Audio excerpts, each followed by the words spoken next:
18 de junho de 2025, quarta-feira da 11ª semana do Tempo Comum. Meus queridos ouvintes, vos saúdo com a paz de Jesus, que alegria nos encontrarmos para ouvirmos a palavra de Deus, colocarmos a palavra em nossa vida, em nossa caminhada.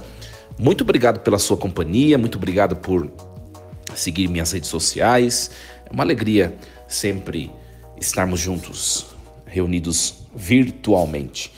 Louvado seja Deus. Em nome do Pai, e do Filho, e do Espírito Santo. Amém. Leitura da segunda carta de São Paulo aos Coríntios, capítulo 9, versículos do 6 ao 11. Irmãos, quem semeia pouco, colherá também pouco. E quem semeia com largueza, colherá também com largueza. Dê cada um conforme tiver decidido em seu coração, sem pesar nem constrangimento, pois Deus ama quem dá com alegria. Deus é poderoso para vos cumular de toda sorte de graças, para que em tudo tenhais sempre o necessário e ainda tenhais de sobra para toda obra boa, como está escrito: distribuiu generosamente, deu aos pobres, a sua justiça permanece para sempre. Aquele que dá a semente ao semeador e lhe dará o pão como alimento, ele mesmo multiplicará as vossas sementes e aumentará os frutos da vossa justiça. Assim ficareis enriquecidos em tudo e podereis praticar toda espécie de liberalidade que, através de nós, resultará em ação de graças a Deus. Palavra do Senhor. Graças a Deus. Meus queridos, um texto bastante conhecido, um texto muito bonito, né? Usado bastante pela igreja nas campanhas de conscientização sobre o dízimo. Só lembrando vocês que o texto de hoje é continuação do texto da semana passada. Aliás, do dia passado, de ontem, perdão. Ontem nós vimos que Paulo, que está nas igrejas da Mesopotâmia, ele escreve para a igreja de Corinto e está pedindo doações para a igreja de Corinto.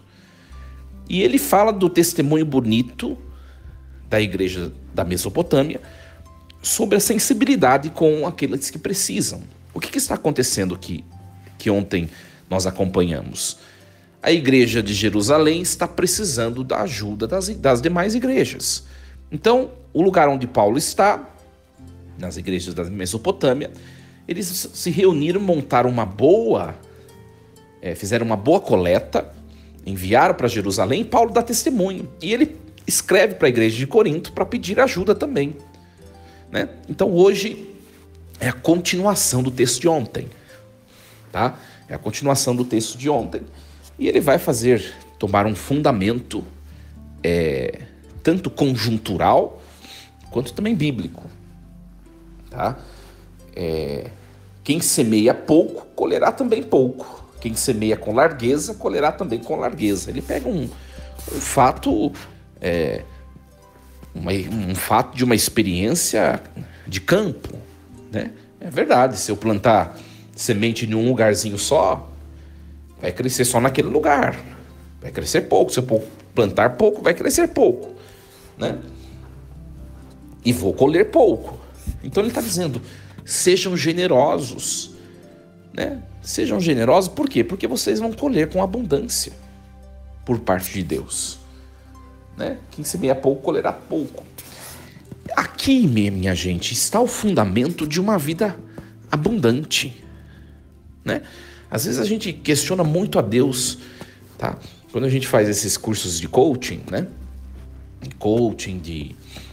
Enfim, eu já fiz vários cursos sobre essas coisas, né? E tem algumas coisas, é claro, que fogem um pouco da ideia correta, né? Mas é muito legal, porque a gente conhece os outros modos de conceber a vida.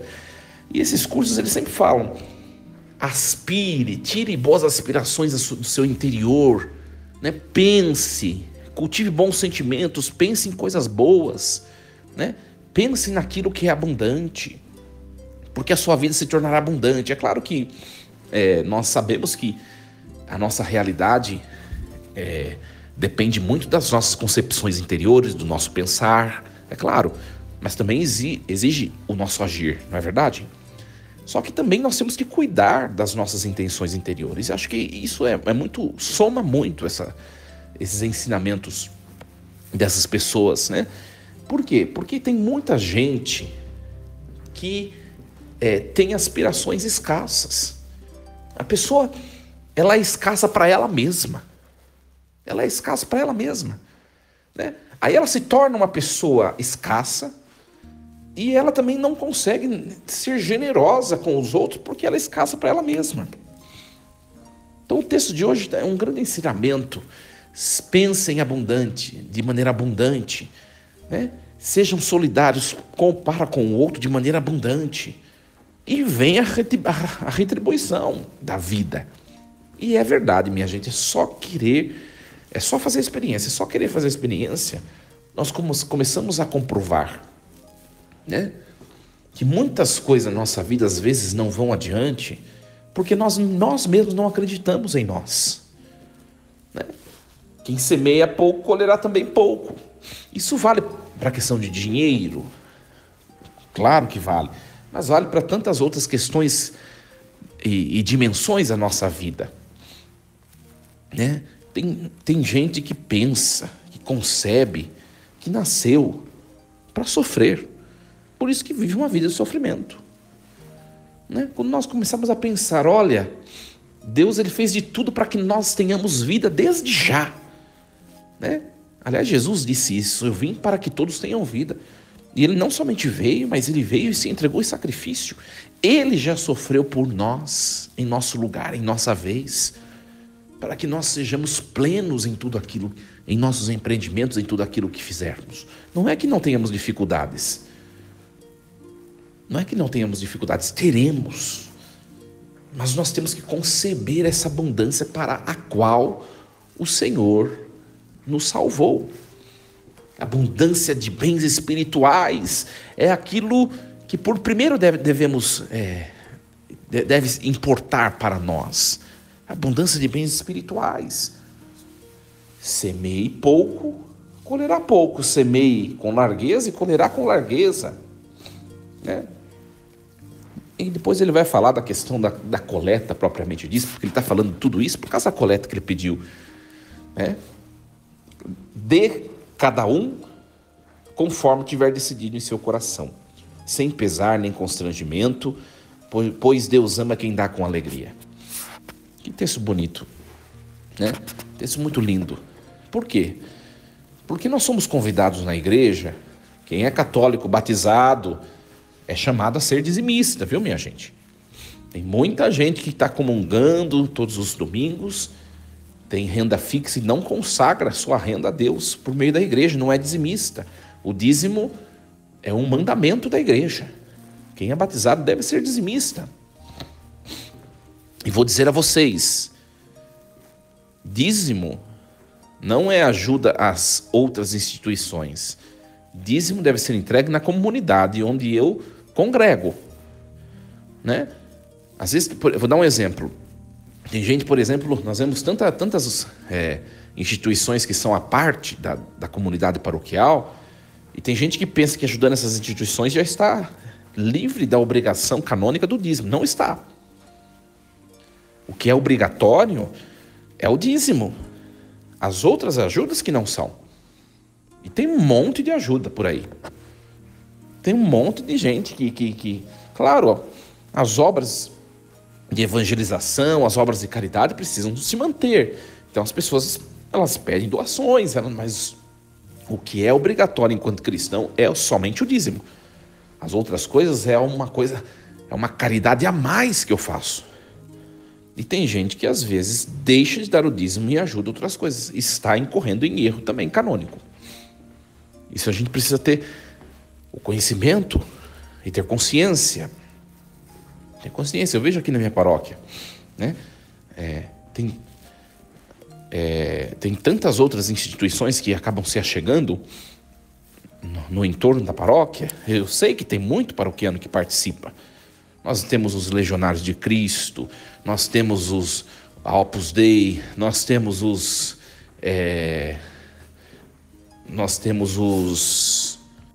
Arautos do Evangelho, nós temos instituições de caridade, né?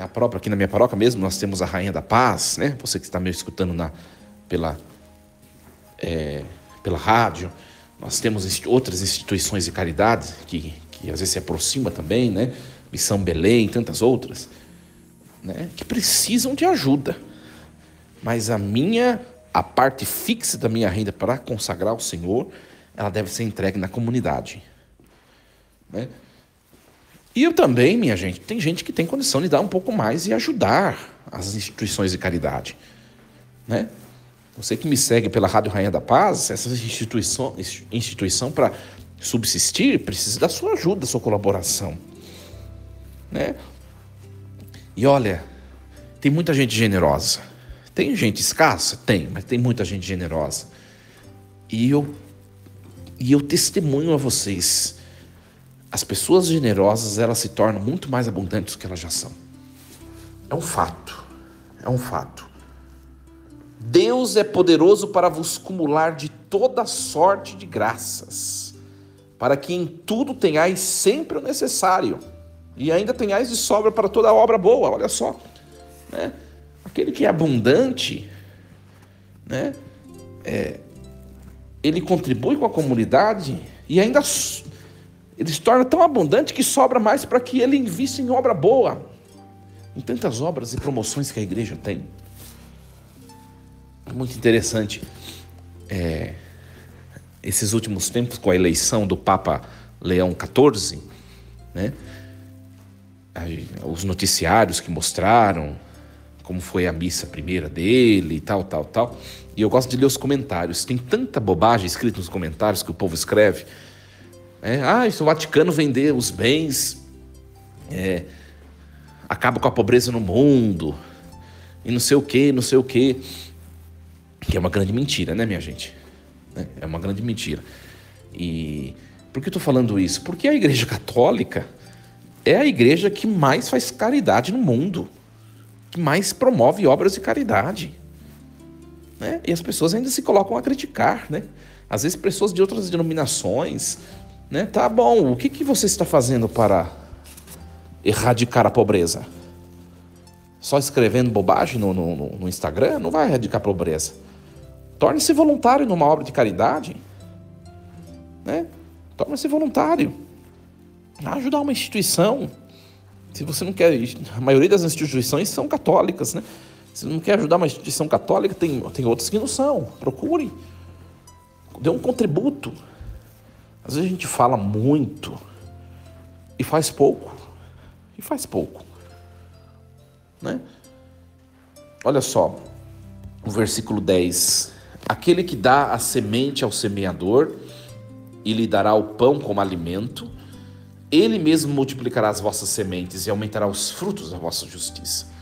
Então é Deus, né? Uma coisa interessante, é Deus quem nos torna aptos para conseguirmos uma vida abundante. Às vezes Deus vai nos entregar a semente e não o fruto pronto. É isso que Paulo está falando. Eu vou ter que semear, eu vou ter que regar, eu vou ter que cuidar, para depois eu colher. Né? Às vezes a gente olha a vida de algumas pessoas e vê uma pessoa que está bem na vida, que está caminhando bem, que tem grandes posses e coisas, mas a gente não sabe o que essa pessoa passou no passado dela para ela chegar a ter uma vida estável, uma vida melhor hoje. Mas a gente só olha, nossa, esse daí deu sorte na vida. Não, às vezes a pessoa, ela batalhou, ela sofreu muito na vida porque ela batalhou, e o que ela tem hoje é fruto dos esforços dela. E às vezes a gente está parado, só esperando a bênção vir do alto. Olha, Deus dá a semente, você planta, você rega, você cuida. Se você fizer isso, você vai ter fruto. Senão, não, a semente está aqui. Arregaçar as mangas e ir lá fazer. Ir lá fazer acontecer. Né? Então, a palavra esse versículo, o 10, às vezes passa um pouco despercebido. Porque ele fala assim, Deus não dá o fruto, mas Deus dá a semente. A pergunta para dar a palavra para nós, né? Nós temos usado bem a semente que Deus nos dá? Ou seja, as nossas capacidades, as nossas competências, nós temos usado bem? Né? Eu pego, às vezes as pessoas reclamam muito, minha gente, e até apontam a Deus, e não fazem nada para poder sair de uma situação difícil.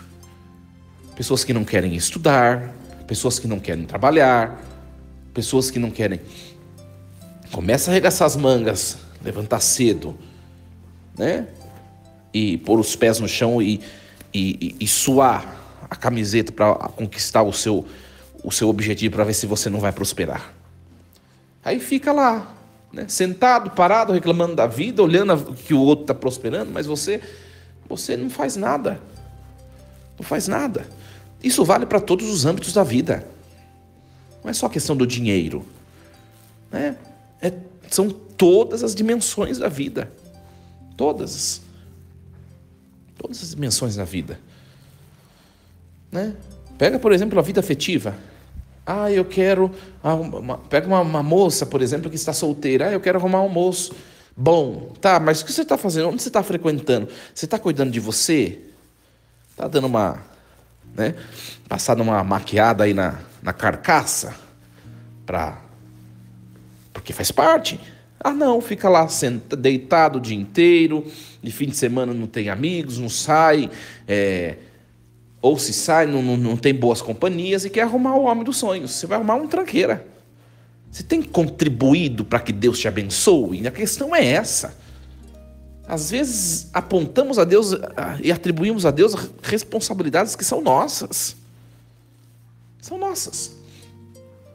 Mesma coisa eu vejo minha paróquia. E todas as outras por onde eu passei, né? Por que as pessoas gostam de frequentar? Por que as pessoas em bom número estão frequentando? Por quê? Não cai do céu as coisas. Você tem que preparar uma boa homilia, você tem que dispor tempo, tem que ter sacrifício. Você não pode ficar terceirizando o seu ministério. Você tem que ir lá e fazer, porque as pessoas querem você. Começa a terceirizar, começa a faltar, a se tornar ausente, para você ver se não dispersa o seu trabalho e não regride o seu trabalho. Isso vale para qualquer coisa. Qualquer coisa. Minha gente, você que... É claro, o âmbito de vida financeiro, profissional, né? Cabe bastante o texto de hoje, mas isso vale para qualquer dimensão. Se você está numa situação, seja na questão financeira, na questão profissional, ou até mesmo em outras dimensões da vida, é porque você precisa sair disso e partir para outros caminhos. Você não está percebendo que não vai para frente? Você não está percebendo que você talvez tenha um potencial tão grande, você tem usado tão pouco daquilo que você é capaz? Porque você não quer se arriscar, porque você não quer sair do seu conforto, porque você não se arrisca, você não quer perder o que para você é seguro, e aí fica nessa vida escassa. Olha o seu potencial, levanta, arregaça as mangas, segue adiante, vai para frente. E eu vejo, minha gente, né? É claro, a gente convive com muita gente, e tem algumas coisas, algumas situações que a gente convive, e a gente também não se intromete, porque a gente não é chamado, né? Mas eu vejo algumas situações assim, de pessoas que podiam estar muito melhor do que estão, na vida econômica, na vida profissional, na vida afetiva. Às vezes está com uma pessoa que não é para você essa pessoa, e fica lá insistindo, perdendo tempo na vida, né? Já foi falado que não é para você, e fica lá perdendo tempo, atrasando a vida. Às vezes está num emprego que não é para você. Você sabe que você pode mais do que isso onde você está. Vai fazer uma formação, vai tentar ir à frente. Não, é mais cômodo ficar parado onde está. Tá bom, atraso de vida. Atraso de vida. Então, a palavra de hoje, é claro que está falando de dinheiro, né, por causa da coleta que Paulo quer fazer em Corinto. Mas isso vale para qualquer dimensão da vida. Qualquer dimensão. Nós temos que ser abundantes. Você vendo que uma coisa não está legal? Para, reflita, reveja, reprograme, replaneje. Replaneje. Né? Deus nos dá essa oportunidade. Deus nos dá essa oportunidade. Né? Ah, mas e se não der certo? Ah, mas não sei o que. Ora, se não der certo, você volta e faz de novo. Pelo menos você tentou. Quantas coisas na nossa vida nós hoje pensamos. Estou falando por mim, viu, minha gente? Eu devia ter feito isso nessa situação, naquela época, ou não sei o que. Eu devia ter feito isso e não fiz. Pois é, devia. Não fez naquele momento, já era. Já foi, o tempo passa. Então, para a gente não se arrepender mais do que a gente já se arrepende, que nós sejamos pessoas de estratégia, de reflexão, né? De diálogo com Deus, para que nossos passos sejam assertivos, não atrasados e não desnecessários. Né? E por último, eu gostaria de terminar com esse último versículo. Né? Assim, ficareis enriquecidos em tudo e podereis praticar toda espécie de liberalidade que através de nós resultará em ação de graças a Deus. O que está dizendo Paulo, né? Está dizendo assim, olha, somos nós que somos os instrumentos dados por Deus para apresentar os vossos esforços ao próprio Deus.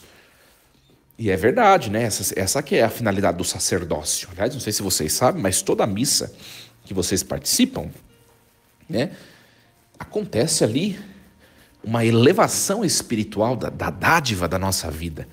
O sacerdote, o padre, ele recolhe todas as vidas que estão ali diante daquele altar e todas as demais intenções, e ele eleva.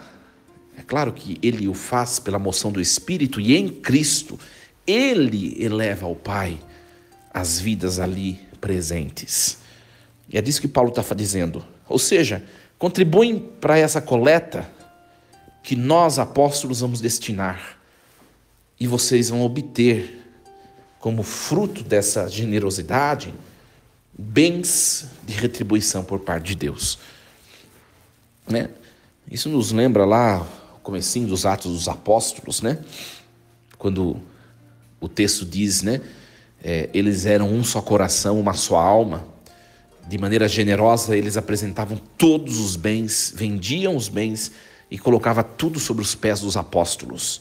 E os apóstolos administravam os bens da igreja. É como funciona hoje em dia, né? Hoje em dia. É claro que a administração paroquial não é o padre quem faz sozinho, né? Tem um conselho administrativo que por detrás, né? Mas quem o preside é o sacerdote, né? Quem o preside é o sacerdote, que é a presença vivaz de Cristo cabeça naquela comunidade, né? Então, por isso que nas comunidades paroquiais não deve ter caixas 2, não deve ter coletas à parte, pessoas que às vezes querem promover ajudinha para os outros e acaba se reunindo com umas outras lá para promover ajuda. Não é a iniciativa, não é você que tem que fazer isso, é o pastor da igreja, é o apóstolo da sua paróquia, que é o sacerdote. Né? Eu sempre digo que às vezes tem várias padras nas paróquias por aí, né? Que querem fazer o trabalho que cabe ao sacerdote, né? Cuidado. Olha só, a gente vê o esquema de vida paroquial aqui nessa leitura de hoje. Né? Os fiéis generosos contribuem e o pastor acaba gerindo aqueles bens e fazendo as distribuições devidas. É isso que a igreja apostólica primitiva vivia, e é assim que a igreja hoje também, é desse modo que a igreja hoje também se estrutura. Que essa leitura de hoje nos ajude, minha gente, sejamos generosos. Como eu comecei falando na leitura de hoje, primeira coisa, quem tem renda, A sua primeira obrigação é o dízimo na sua comunidade paroquial. E depois você pode partilhar um pouco mais com alguma outra instituição de caridade, você quer, é facultativo. E você pode fazê-lo. Conheça a instituição, né? Claro que nós estamos trabalhando com a Rainha da Paz, nós pedimos doações para a Rainha da Paz, mas tem tantas instituições, né? E olha, minha gente, não é fácil, viu? Agora, tendo contato com uma instituição de caridade, como a Rainha da Paz, é um leão cada dia para matar. Por quê? Porque os gastos são grandes. E as instituições públicas não ajudam muito como deviam, né? Não ajudam tanto. Então, sejamos generosos. Queridos, vocês que me acompanham pela rádio, desejo a vocês um dia abençoado. Vocês também que me acompanham pelas minhas redes sociais, obrigado pela sua companhia. Vocês que estão na rádio conectados, continuem conectados, ouvindo uma boa canção católica. Desejo uma quarta-feira com muitas bênçãos de Deus, que a abundância dos bens de Deus seja derramada sobre vós. Força e coragem, em nome do Pai, e do Filho, e do Espírito Santo. Amém. E lembremos-nos sempre, Deus está no comando de tudo.